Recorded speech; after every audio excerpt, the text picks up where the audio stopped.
Alright, this is Ishan Qureshi, and in today's class, we are about to discuss the MCQs of chapter number 6.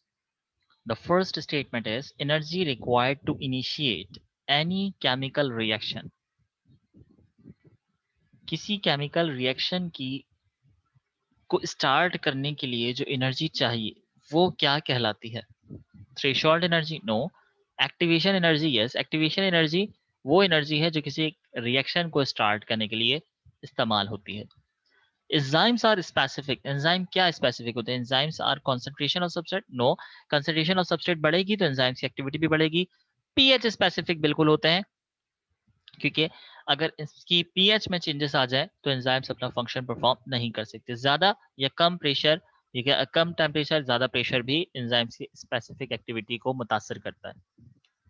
Enzymes are highly active. Enzyme सबसे ज्यादा active कब होता है? Low temperature पे, high temperature पे या optimum temperature पे.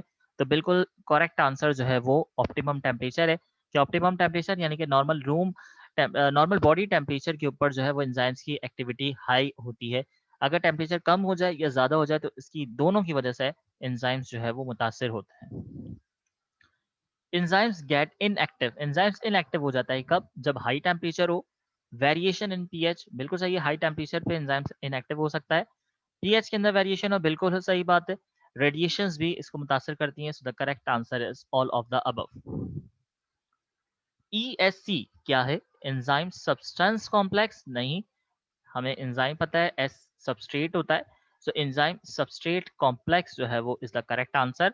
Third option भी देख लेते हैं. Enzyme substance? No. Enzyme substrate हो सकता है. Concentration? No. Enzyme substrate complex जो है वो ईएससी कहलाता है. Key and lock theory was first introduced by. Key and lock theory जो है वो किस साइंटिस्ट सबसे पहले पेश की? तो the scientist is the Fischer. Koshland ने दूसरी थ्योरी दी थी, जिसे इंड्यूस्ड फिट मॉडल कहा जाता है. निधाम ने तो एक्सपेरिमेंट किए थे कुछ जो कि माइसिस से रिलेटेड थे, जो इबैजिनेसिस का फिनोमेना सही करने के लिए करते थे. पास्चर ने पास्चराइजेशन का फिनोमेना दिया. द डिस्ट्रक्टिव रिएक्शन यानी कि वो रिएक्शन जिसमें कुछ मॉलिक्यूल टूटेंगे, in which large molecule break down into small molecules to produce energy, वो रिएक्शन क्या कहलाता है? मेटाबॉलिज्म कलेक्टिव फ्रॉम है. याद रखो, मेटाबॉलिज्म का मतलब कैटाबॉलिज्म प्लस एनाबॉलिज्म दोनों होता है, बट यहाँ पर्टिकुलरली बात कर रहे हैं कि डिस्ट्रक्शन होगी. तो that correct answer is catabolism. Anabolism के अंदर फॉर्मेशन होती है, कैटाबॉलिज्म के अंदर डिसोसिएशन होती है. Enzymes are useful. Enzymes useful हैं कहाँ पर? एंजाइम्स यूजफुल होते हैं पेपर इंडस्ट्री में, बिल्कुल सही बात है, पेपर इंडस्ट्री में हम इस्तेमाल करते हैं, ब्रूइंग इंडस्ट्री में इस्तेमाल करते हैं, और बायो डिटर्जेंट्स के तौर पर इस्तेमाल कर सकते हैं. तो correct answer is all of the above. Enzymes activity increases with increase. यहाँ पे बात की थी ना मैंने, एंजाइम्स स्पेसिफिक की कंसंट्रेशन ऑफ सबस्ट्रेट बता रहा था, तो बताया था कंसंट्रेशन बढ़ेगी तो एंजाइम की एक्टिविटी भी बढ़ेगी. तो enzymes active increase with increase in concentration बढ़ेगी तो एंजाइम की एक्टिविटी भी बढ़ेगी. And the last statement, which of the following statement is correct? कौन सी स्टेटमेंट जो है वो सही है?